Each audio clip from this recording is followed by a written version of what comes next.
The subfamily Phlebotomini comprises more than 800 species classified into 6 genera. The New World genera are Lutzomya, Brumtomya, and Aurelia. The Old World genera are Phlebotomus, Sargentomya, and Chenius.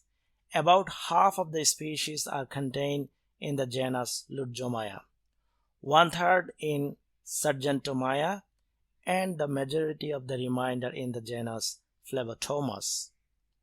A small number of species remain under the genera Brumtomya, Aurelia, and Chenius.